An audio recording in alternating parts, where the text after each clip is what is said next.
Mm-hmm.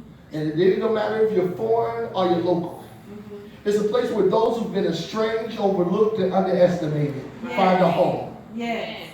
It's a place where they find belonging. Yes. See, I'm gonna tell you a story about a friend right now. He's a church planter. He's very well, he's just a humble man. He's from Ethiopia. He grew up as a Muslim. And he told me this, he told me one of these great facts. He was like, I said, so how did you and your family become believers? There's no churches in your remote village in Ethiopia. He said, no, there's not. He said, one day a missionary came when I was around 12 years old. And before they could even reach our village, they died. And I said, okay. And he said, you know what? If somebody would die to give us information and tell them about their God, we had to figure out who it was. Mm-hmm. So this man is a friend of ours. And he said, I have a vision to plant churches. He had a vision of 10 years to plant 5 churches. In 5 years, he's planted 20 churches. Mm-hmm. Because he understands the church is for the foreigner. Mm-hmm. I work with him, and I see this. Like if somebody wants to tell you the gospel that bad that they'll die. Somebody wants to hear it. Yeah. Somebody's going to hear what they got to say.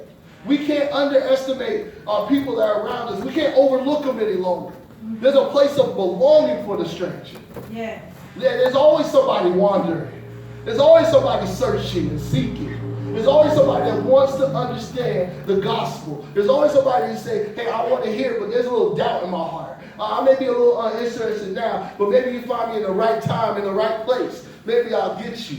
But this is what God does. He said, I don't care where you're from or where you're at. I'm going to make you a part of my family. Mm-hmm. I think that's amazing. You ain't got to marry into this. You ain't got to be born into this. You just got to walk into the church. Yes.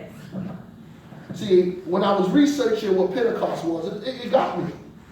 Pentecost has been happening for a long time. Yes. We celebrate Pentecost as an experience of what happened for the new wine church. But Jews have been celebrating Pentecost for a long time. It was actually a festival. Yes. Pentecost actually means first fruits. Uh-huh.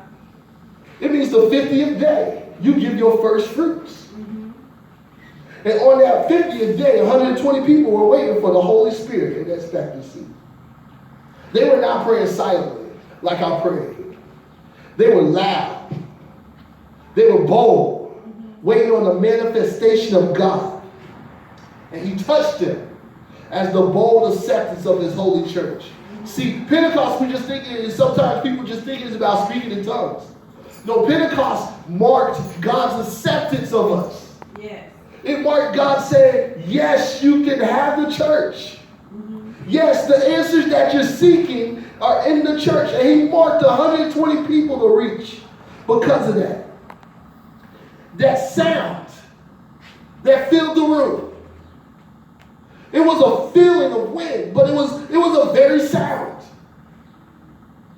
How could we be in this place one day and all of a sudden we get this manifestation, this tangible feeling of just a sound, but it feels like wind. Yes.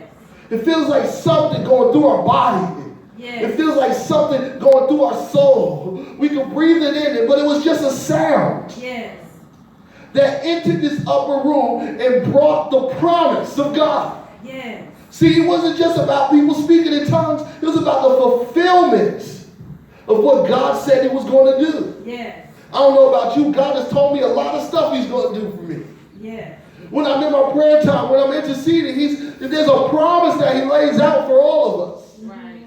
There's a promise for family. There's a promise for wealth. There's a promise. He says it. I will translate the wealth of the wicked and give it to my people. There's a promise in that. Right. There's a promise. He says you'll always have life, eternal life.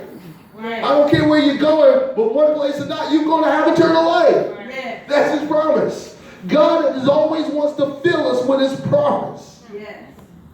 There are very promises that you're seeking today. There's very places in your life where you're like, God, I really want you to touch it, but if you mess it up, I'm going to mess it up. There's places that you're waiting for a promise to come in. And you're living in a place, I know I lived in some messed up places, then all of a sudden God showed up in his promise. All right. You know, I'm just going to be candid, sleeping around and not being fulfilled, walking down streets drunk and aimless, crying out to God, saying, why am I always in these places? And he said, if you want something different, come keep crying out to me, Carl. So I kept crying out to him. And next thing I know, he showed up. I'm going to tell you this, I know more unbelievers that pray than believers. They're praying for God to do something. Yes. They're praying for a promise. See, the church is the promises of God.